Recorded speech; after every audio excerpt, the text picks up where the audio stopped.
Romy here. Thank you for taking the time to tune into the channel. If you have a sun rising or your moon is in the sign, then this is your reading for the month ahead, April 2023. So we're going to open up your soul story with the energy of the King of Pentacles. What I really like about the energy I'm picking up for Virgo this month is that you feel completely all in, but at the same time unattached to the outcomes. I think preparing yourself through experience, it must be said, for all eventualities is a really grounded and a really good place for you to find yourself in. I think that you are reclaiming this month. You're taking back your life, taking back your respect, your time, your ideas, your money, your right to believe what you believe. And in 8th house energy, there is this boldness because we kind of have no choice. We're going through this powerful rebirth energy, and at the same time as it strips us of so much, it's also gifting us so much knowledge and wisdom and hindsight and insight. And I think that you are prepared to face something this month. There's a bravery and a courage that's emanating from you, and a belief that it's going to be okay. And I actually feel it is going to be okay.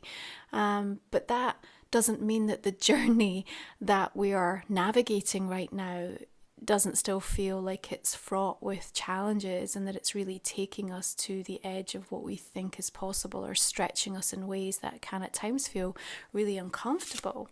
Now we open up the month with a square between Mercury and Pluto, making some conversations a little bit more tricky, and they're building up to this full moon in Libra on the 5th of the month, coming in at 16 degrees. Of course, your second house. Now, there's a lot going on for you this month in regards to your prosperity consciousness. Now, you might be having some conversations with people close to you, partners, relationships, around money, around investment. And it feels to me that there's high stakes, high investment of some sort.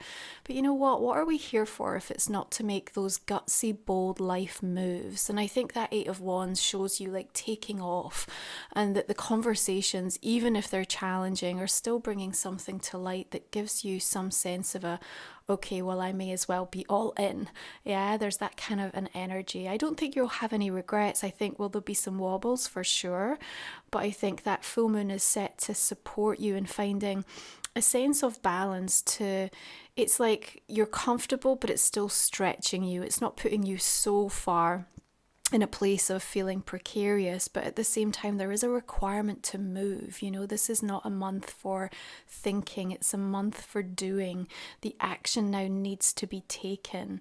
And I think that there is a recognition that so many truths are simultaneously true, and that can get incredibly complex and messy, and we have to give people the space and the respect to believe what they believe in the same way as we would expect that same approach, from other people towards us. Now, as we come out of that full moon, even if there has been a little bit of challenge around what has unfolded for you, what we do see is Venus sextile to Neptune on the 7th. So there's a kind of smoothing over. And I feel that this is an overall vibe for what we're going to be experiencing in April. We've got eclipse season. It's going to be very intense. We've got all of the planetary shifts from March still affecting us profoundly. We've got the second act of this Aries new moon. It's 8th house for you. Things are not coming in quietly. But at the same time, as much as the intensity or the storms are coming through, there's also that beautiful moment of calm and clear energy that follows it. And I think that there is this kind of purging and purification that you're going to feel at a really deep level as you emerge out of this month of April. Now, when we come towards the 10th of the month, we're going to see Venus shifting sign out of Taurus and into Gemini. So here we're able to negotiate really incredibly well. It's a fellow Mercurial ruled sign, Gemini, for you. So again, if we're doing anything around negotiations on contracts, on money, on investments, but even in relationships and the terms of relationships, I think that bodes really well for you. At the same time, on the 11th of the month, we have Sun conjunct Jupiter in Aries alongside Venus trining Pluto. The last time Sun conjunct Jupiter in Aries was April 2011.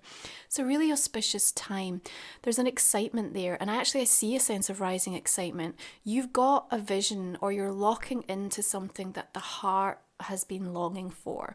Now, maybe it doesn't necessarily arrive on that day, but certainly there's an upside to be found.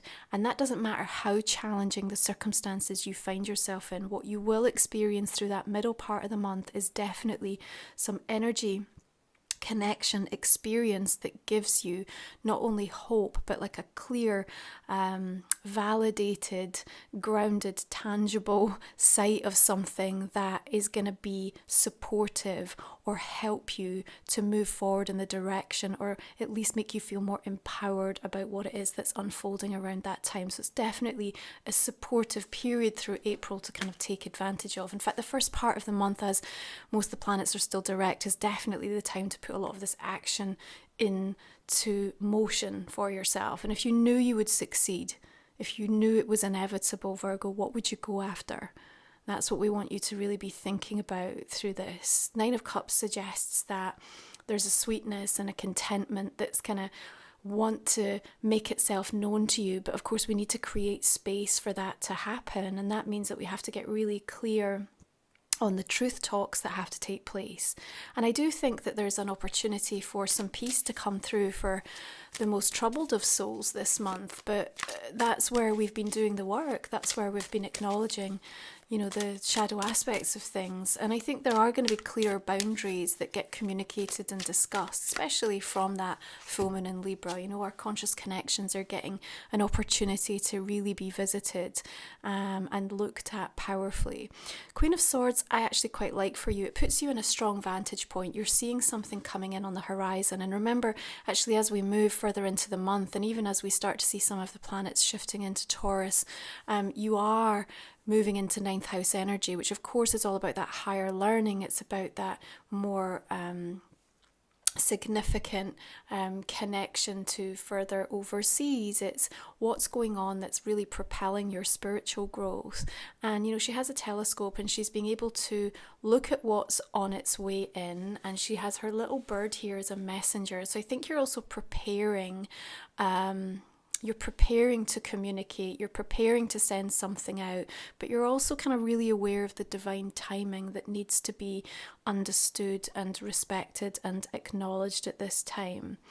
I think that there's a sense of you knowing that something was a big deal, but perhaps not realizing quite how big a deal it was, or certainly you're about to through the month of April.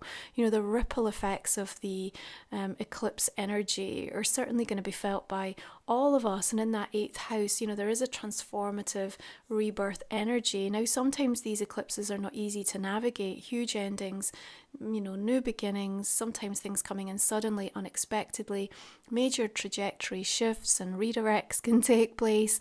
And as it hits in that 8th house, especially with that full moon in Libra, might be a lot going on in regards to your sense of stability in your world. But anything that is clearing out, anything that is being broken down, is providing an opportunity for a breakthrough. And you have quite a formidable partnership energy going on here for me when I look at the King of Pentacles and the Queen of Swords. So whether these are facets of you, aspects of your energy that you're bringing together, the groundedness, but also the intelligence and the wherewithal to be able to really address your thought forms, your language, how you're thinking about things, how you're expressing things, but also even the people that are showing up. And one of the things that's really powerful about this month is that we are getting the support of new people stepping forward, and that's both in the physical and in the spiritual. Now, from a physical perspective, that might be somebody that can help you financially, open doors, provide support, have a really sound knowledge or expertise that can help you progress something that is of high significance and high importance to you, but also someone who's been there and done that and isn't going to mess with their words. There's no mincing about here. They will call it as they see it. And if you need to be called out, that will be what happens. And I think if you can show up to situations for yourself and others saying, how can I be the most value right now, then you're going to be a part of a solution and not part of a problem. And that's also going to be something to be incredibly mindful of, because people are coming and going. Everyone's getting redirected on their path. It's kind of like a spaghetti junction moment. You're just going to be coming into contact with people and everyone's a bit vague and checked out because they've got so much on their plate and there's so much happening in their personal world. So to be able to kind of find that presence, to really be understood, or to be, part of a conversation that kind of feels like it makes sense, might be a little challenging in April. But don't worry, that'll calm itself down as everyone kind of lands where they're supposed to over the coming weeks. So we approach this new moon, Act 2, if you like, the first one on March 21st, coming in on the 19th of the month, solar eclipse, coming in at critical 29 degrees, very fated in terms of how things are coming together. And remember, you have to think about what was going on the 21st of March as the seeds that you were setting an intention around, but also think back to 2013. That was the last time we had eclipse in Aries. So perhaps some of the things that were going on for you. Now, Four of Wands suggests to me that there might be something very close to home taking place, perhaps shifts or changes in your environment, where you live, where you work.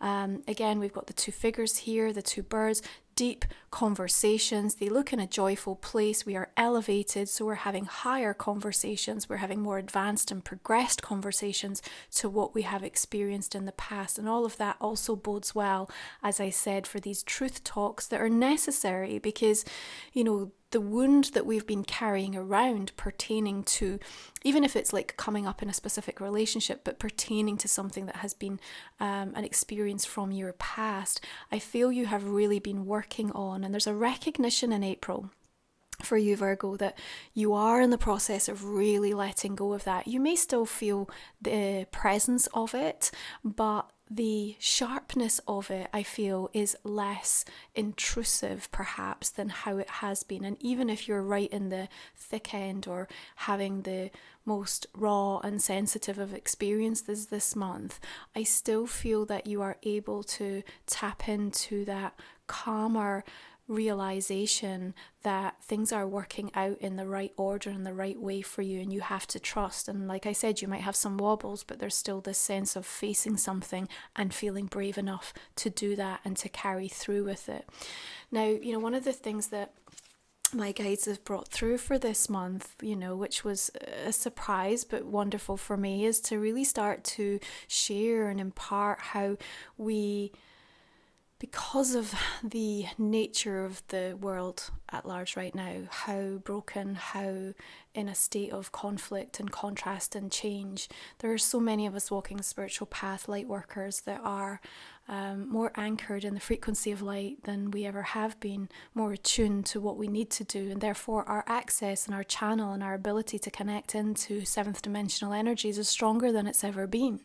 Seventh dimensional energies are where the archangel realm, the angelic realm, unicorns, the fae energy, elementals, all of these mythical, magical energy frequencies reside, and they're here supporting us at heart level, at soul level.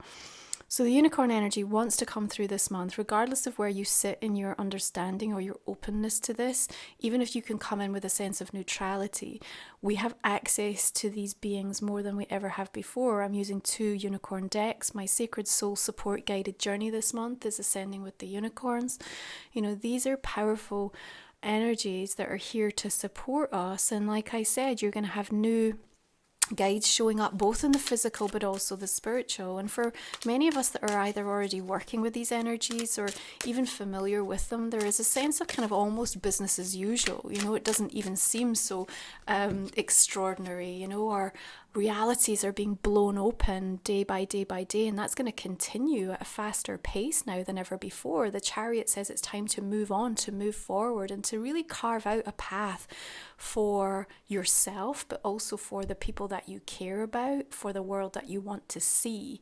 And, you know, there's a victory here that's ready to be claimed. So again, there's something auspicious about what you're moving towards, what you're trying to reclaim, what you're trying to put out to the world, and that being kind of really supported by this energy, this charge. And remember, the Chariot often says, you know, it's going to feel haphazard, it's going to feel totally haywire. And I think there is something about this energy of April, especially toward the second half of the month, when we've got a Mercury retrograde coming in. That's going to happen on the 21st, just after the sun goes into Taurus, right after the eclipse energy as well. But you have had something really intense, cleared, discussed, sort of cemented, sealed around that time. And then it's almost giving you the green light to move forward. So I quite like the energy of that. But rest assured, you know, there's no path there.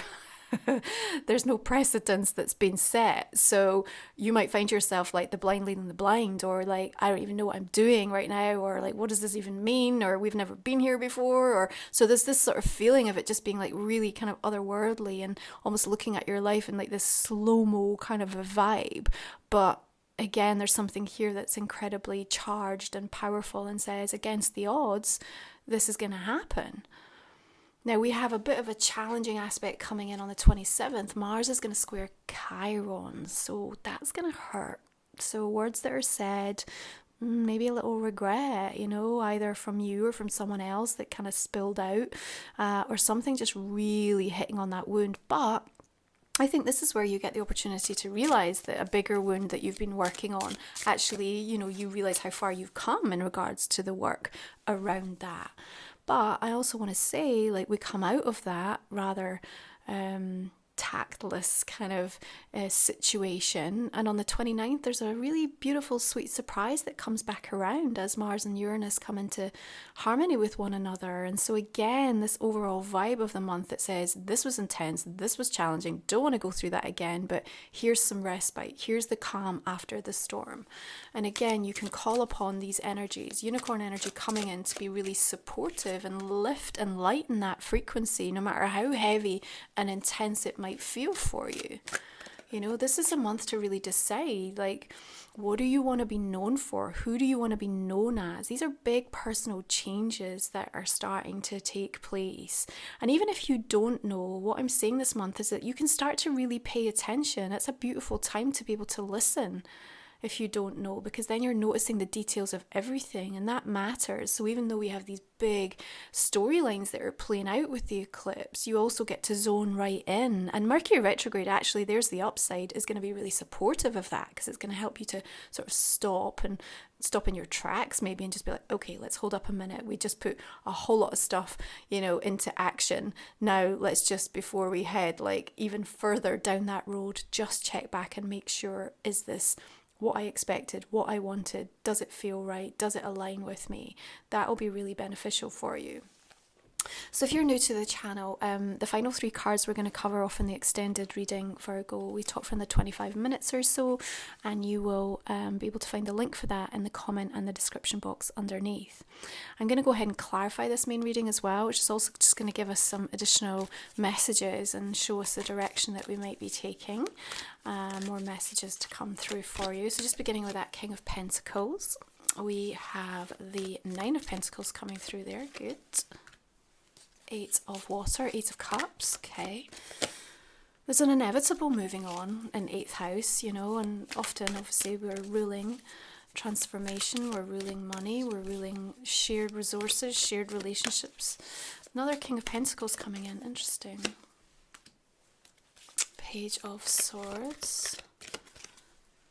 I think your communication is actually really good this month.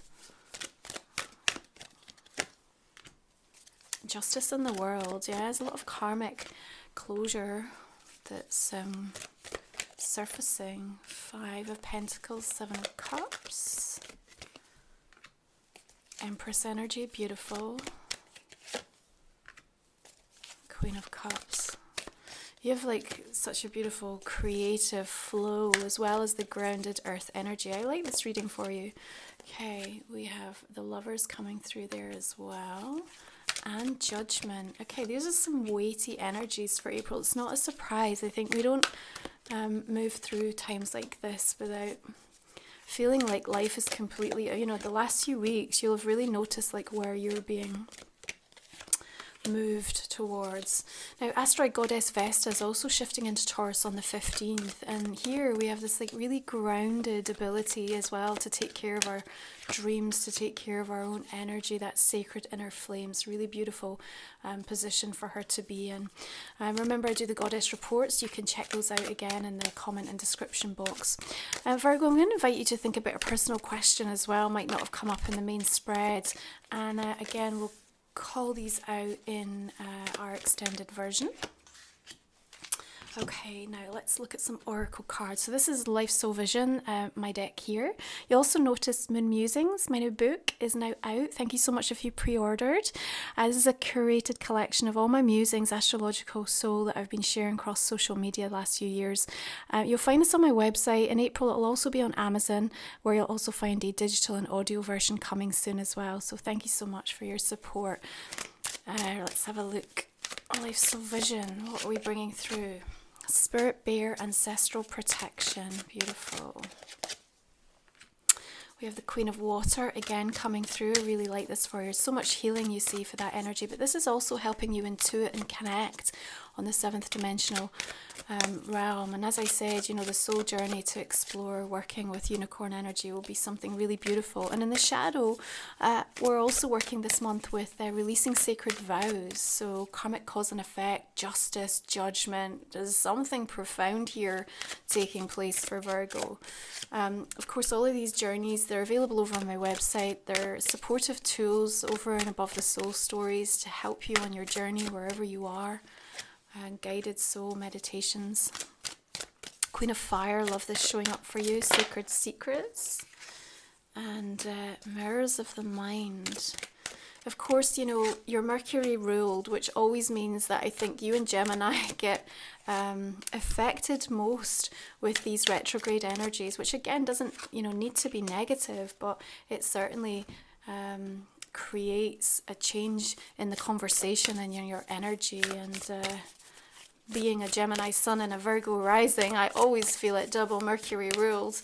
Okay, so here's our unicorn oracle cards. What do we have here? We've got trust, beautiful. Leap into the unknown, have faith and move forward. Believe you will fly. And then this is Diana Cooper's deck of oracle for the unicorns. What do we have? And you know what? It's okay. It's okay if like you find it really hard to kind of wrap your head around the existence or the presence of these beings. Like, I think even just being neutral, even just feeling like, you know what, I have no opinion. Like, that's enough of a place to be. Because if you block yourself off to this, what else are you blocking yourself off to? That's what I would say, you know. I think that there are so many things that we really don't fully comprehend. What a beautiful visual this is. Pool of Christ light. Open your heart, spread unconditional love. You know, for many of you that have connected in past lives in Atlantis, you know, you had a unicorn guide, and so much of what might be taking place right now for you as you reconnect with this energy is a reconciliation with that guide that's been working in lifetimes for you in that golden age. So yeah, it's really beautiful. Thank you so much for tuning in. If you're joining me for the extended, we will continue it there. Otherwise, I wish you a beautiful month of April, Virgo. Take it easy, and I'll see you again next time.